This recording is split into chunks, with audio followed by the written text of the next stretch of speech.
Welcome to the first Coffee Break Town Hall meeting. It is April 1st, 2020. I am one of your hosts, Joe Tumalo. Our other host is David. Let's say hello, David. Hello, David. Hi, Joe. Hi, everybody. Welcome. So many of you know us. We help people build sustaining and thriving major gift planning programs. And we are, at this time, April 1st, in the midst of a major pandemic. Everyone's scrambling, of course, to figure out what to do, what to say. We started to develop these programs. There's a fair amount online.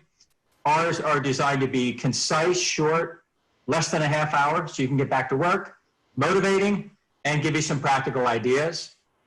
Today's topic is around picking up the phone and calling donors, and what do we say to donors in these very uncertain and scary times. Can I put some ground rules out? Because we've asked everybody to mute their mics and their videos at this point. And if you want to ask questions, if they could do it through the chat box, that would be appreciative. And then we can maybe get to some of the questions as we go. Great. Thank you, David. Sure. I want to start with a little bit on the mindset before we get into the tactical stuff. So right now, it may be really difficult to figure out, are we going to make our goals this year with everything going on with economy, everything stopping?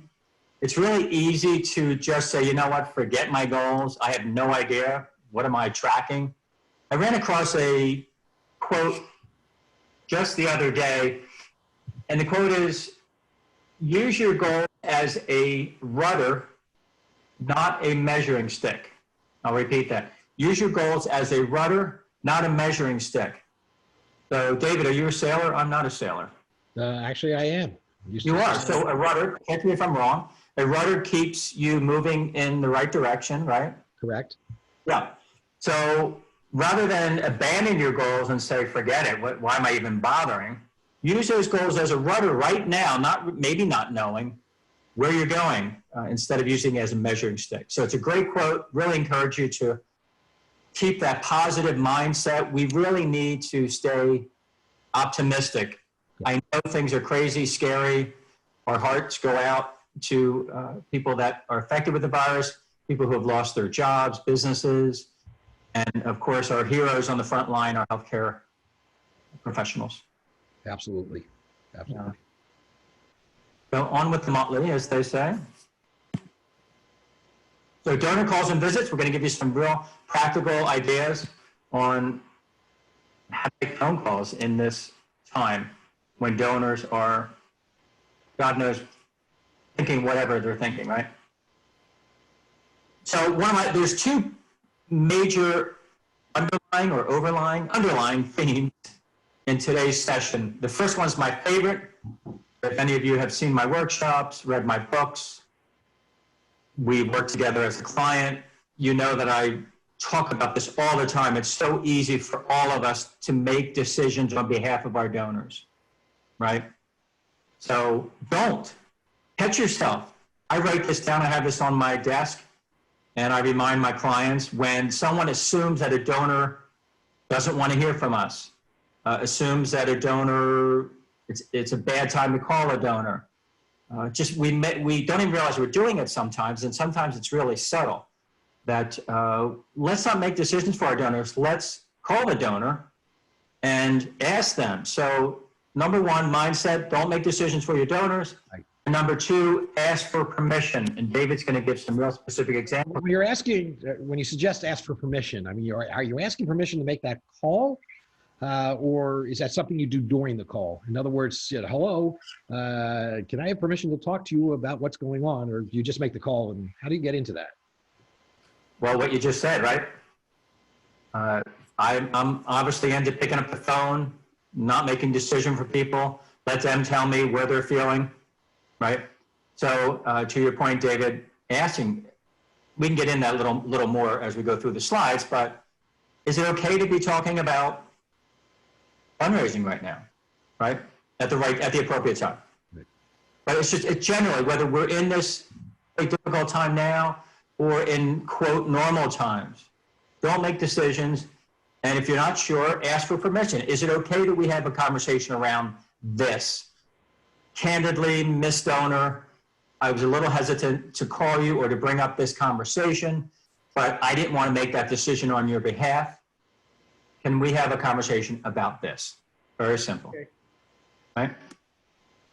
So we know, connect. It's not a time to be silent. And we have technology. Everybody's using Zoom now. We should have bought stock in Zoom a month ago.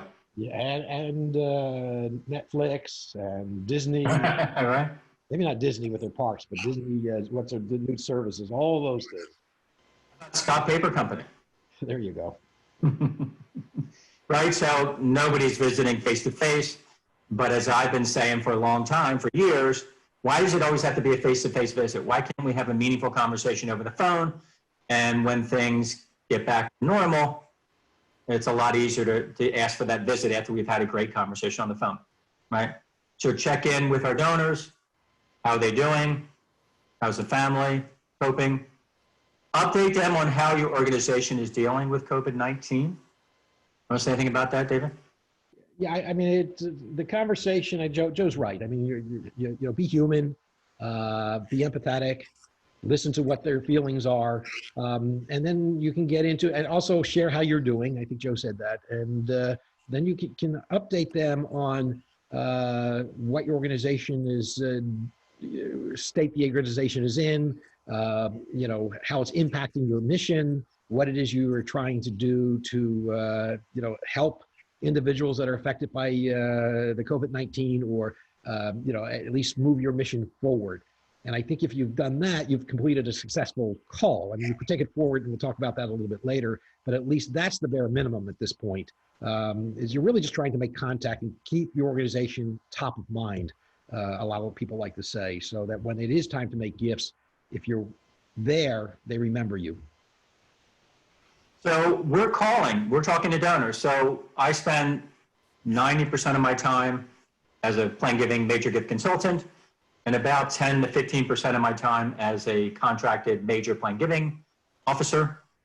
And David's kind of the opposite. He spends 90% of his time as a director of gift planning, Drexel University in Philadelphia, and about 10% of his time consulting with me. So we're doing this. We're on the phones. I've been making calls the last couple of weeks for a couple of clients.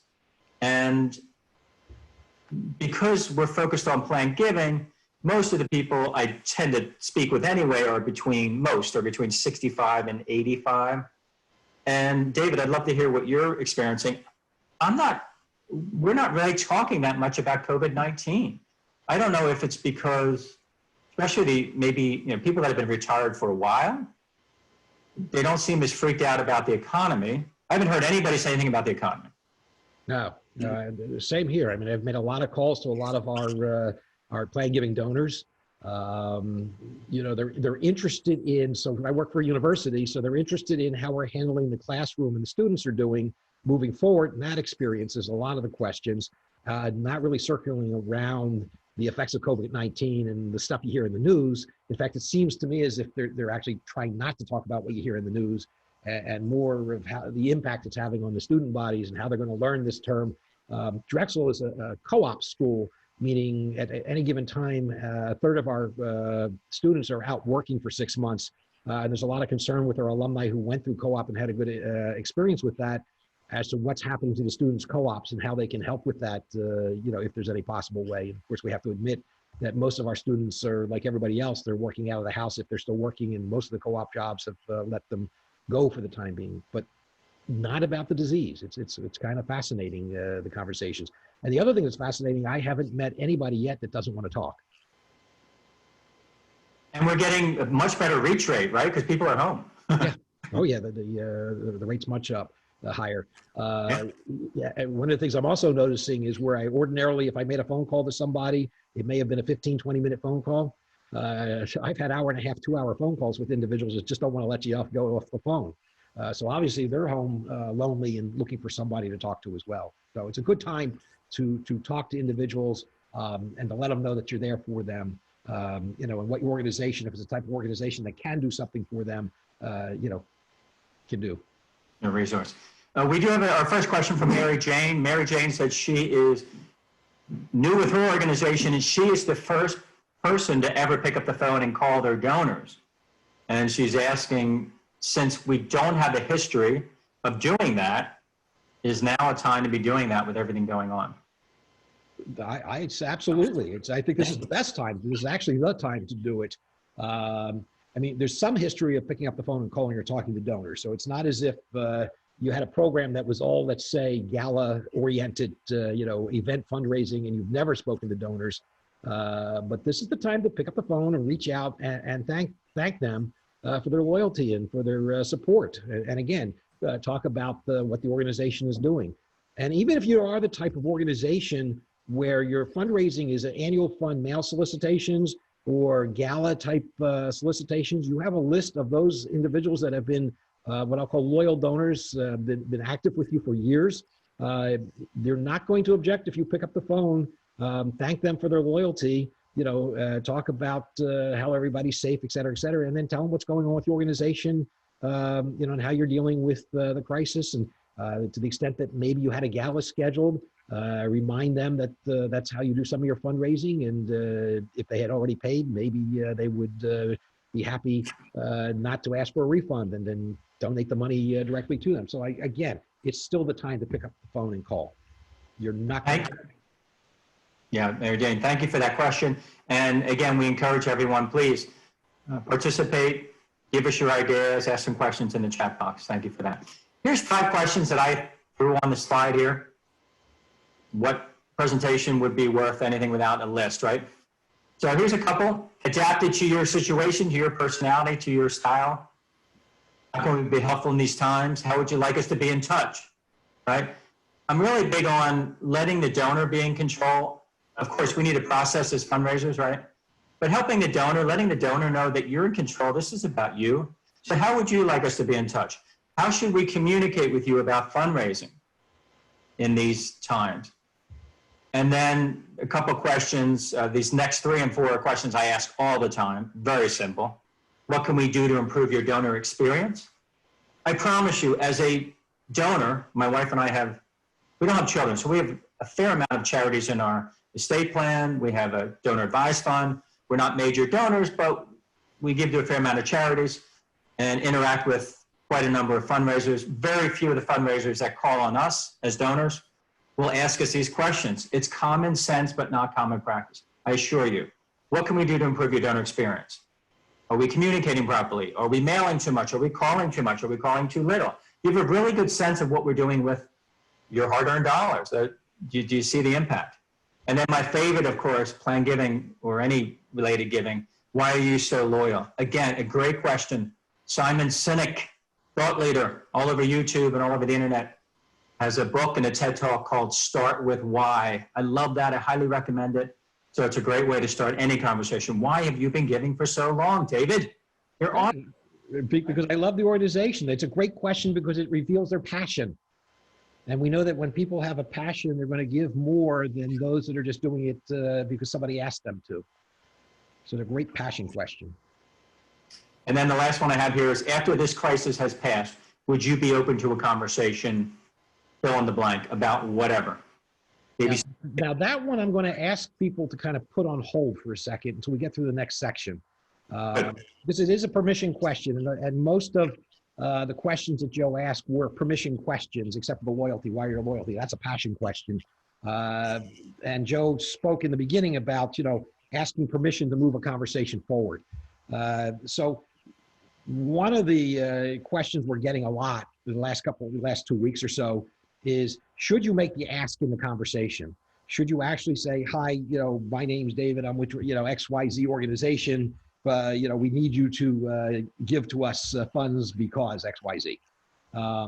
And the answer is a definitive maybe. So here's kind of the steps we take. And again, it goes back to what we're saying, the permission. So you have that telephone call.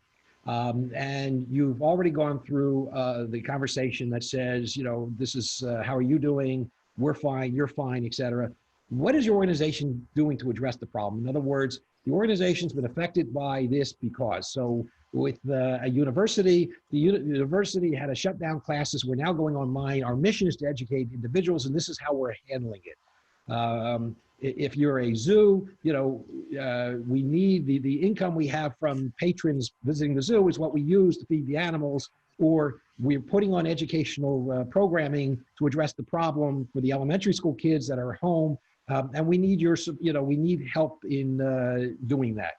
Okay. What are your organization's urgent needs? Again, be careful that the needs are, we need money to operate. Because if it's just, we need money to operate, what happens is you might get that short-term donation from people that are loyal to you.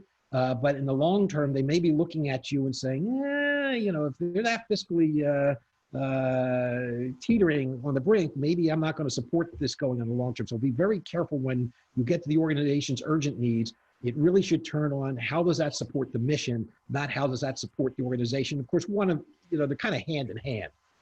Supporting the mission supports the organization, but I would go towards the mission support for urgent needs more so than we need funds so I can make payroll. And how are you trying to meet those needs? I'll give you a few examples of some organizations that pivoted on the next slide, Joe, please. So I know you can't really read the fine print here, but on the left-hand side, it's the Cincinnati Zoo, basically. So the Cincinnati Zoo reached out with an appeal. So it's an ask that basically explained what was going on and explained how in Cincinnati, with the schools closing down, that they're putting together educational programmings for the students so that the teachers can use that to teach, science or the biology or whatever it is that they're teaching. And so they made an ask very successfully for funds to help them produce those programs. I talk about Drexel, obviously I'm there. So we made a pivot. What was our immediate need? Well, we're shutting down and going online. And as I had explained, as a co-op school, a lot of our students lost the income they would have had for those 6 months jobs that they used to pay their rent, et cetera. We created a student emergency fund. The president put out an appeal about a week and a half ago. And on one email blast, we raised about $130,000, $140,000. It's gone out a couple more times.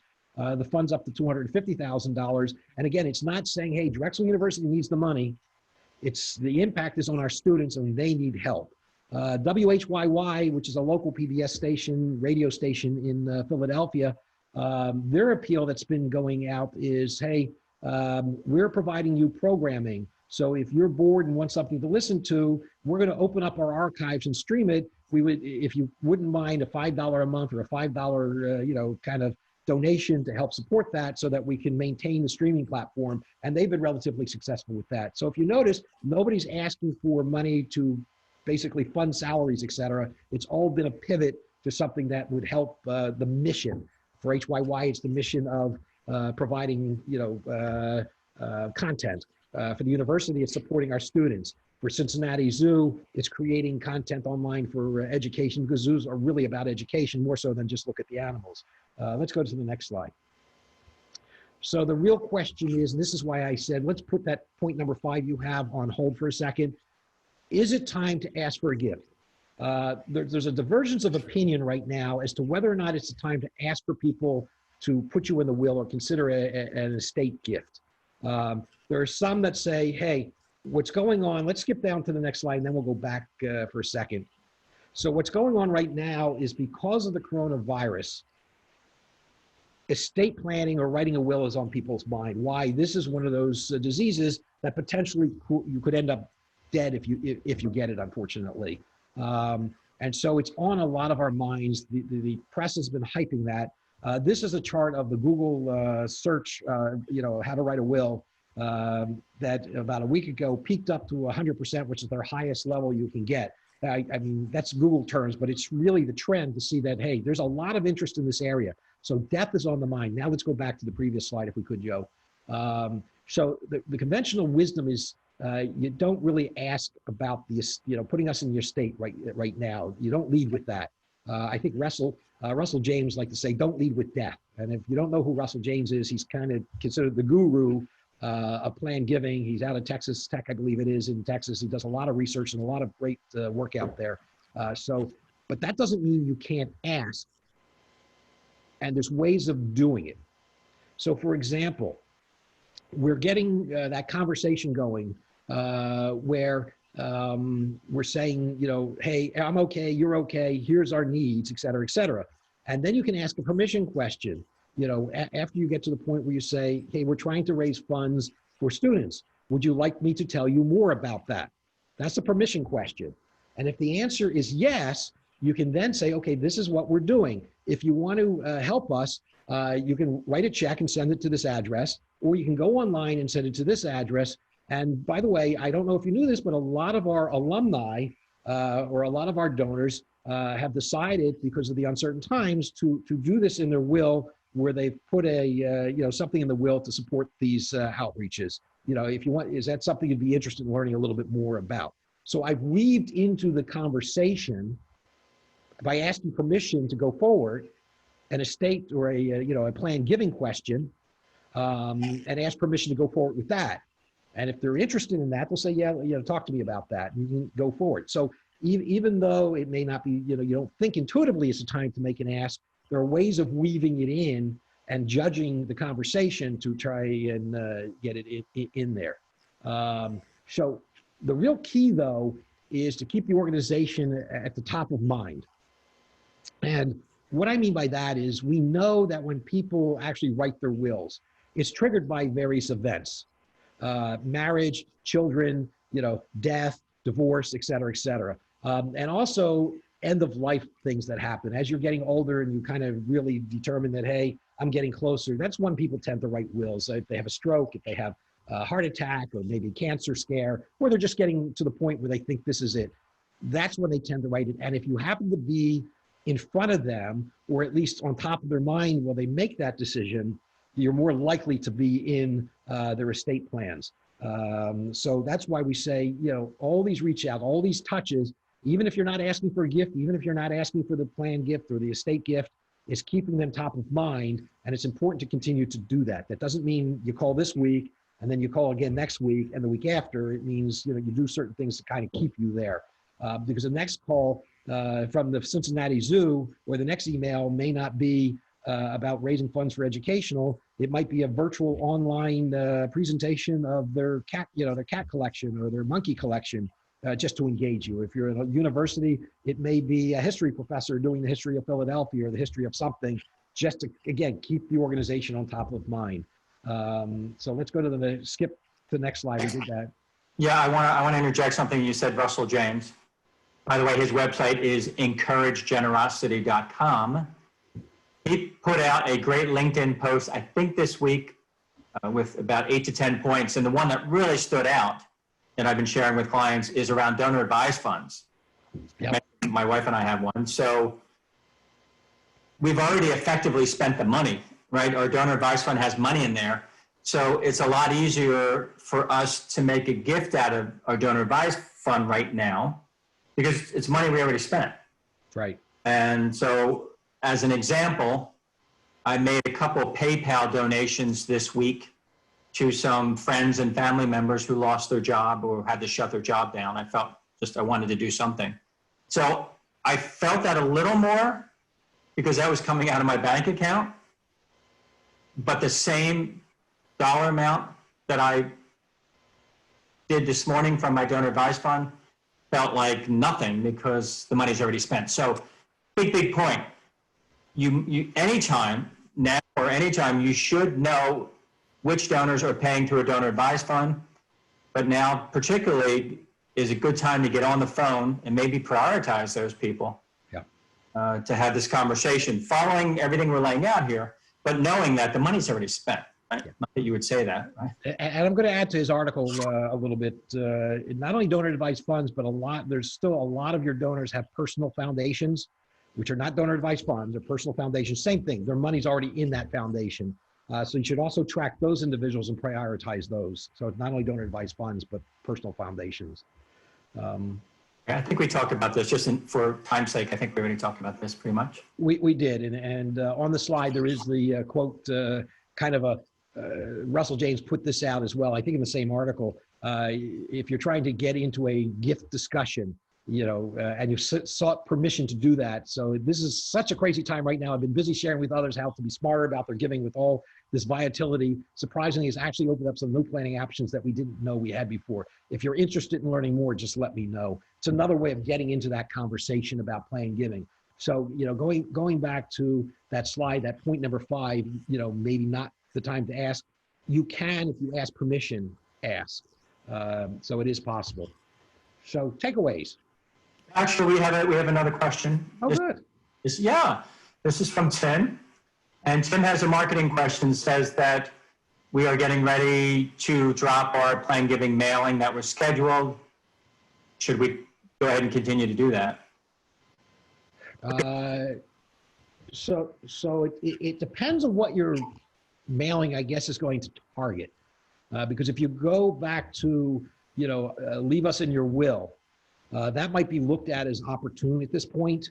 I was listening to another seminar, another organization, and I think they were talking about a college that just serendipitously had one of those postcards going out that talked about leaving us in the will. And they got skewered on, was it Twitter? And people just skewered them for doing that. And it wasn't anybody's fault. I'm sure this thing was in the works, months ago. My marketing plans are put in at the beginning of the year. I know exactly what I want to ask. However, there are ways of doing it. And so the short answer is it depends on how it's written. And it's hard to tell you what to do without knowing how it's written. But if you do want to ask for, leave us in the will type of, gift, one of the ways you can do it, as opposed to the typical, make a gift that's easy to give or what's your legacy type of thing, is you can turn around and you can spotlight an individual that left something in the will and thank them for it in this public way, assuming they're willing to do that, and then explain how it's going to impact the mission. It's a subtle way of asking for it without actually coming out and say, hey, what's your legacy? Leave us in your will. The other thing I would pivot to right now, which is good, are charitable gift annuities if you do that type of gift. In past recessions, we found the uptick of people that were willing to listen to you about charitable gift annuities, the guaranteed income for life that pays a much higher rate than what you pretty much can get in the stock market or in your fixed assets right now. And of course, we can't market it from a investment standpoint, but if they're willing to make a gift, it's a good way to pivot. I will mention that I serendipitously had a charitable gift annuity postcard hit the mail a week and a half ago. Again, it was in the planning for months. It was already at the mail house right before all this really broke big like it is now. And as a result, I've already done $75,000 worth of charitable gift annuities from that postcard, which I very rarely get that kind of reaction right away. So there are some marketing pieces you can do. Just be very careful how you word it. Don't lead, again, borrowing Russell James, again, don't lead with death. The gift annuities are predictable income in an unpredictable time. Exactly. And just another quick plug, I'm going to plug Brian Klontz, Bryan, first name, last name Klontz, Clontz. We recently did a podcast with Brian. You can find that on our website, giftplanningdevelopment.com.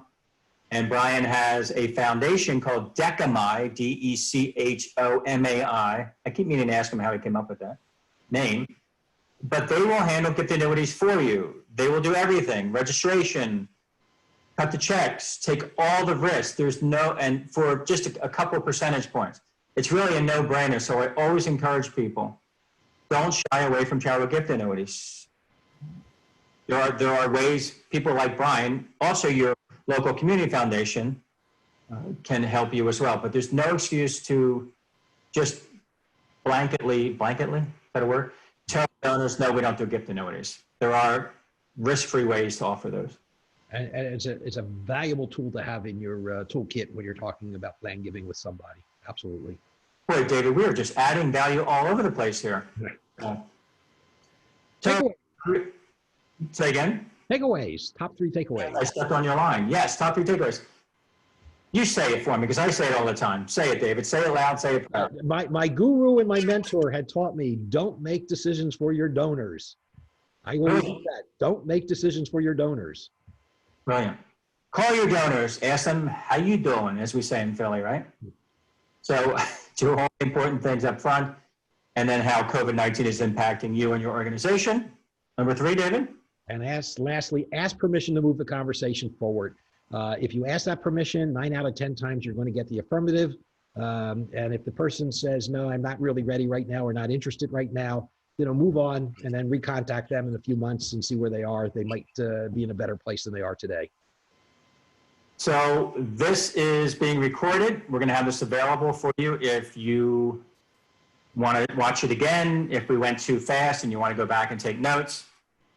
And then, excuse me, folks, I don't know what that is. If you want to share it with your colleagues, you're welcome to do that. Another reminder, the manager mindset, I can't say this enough.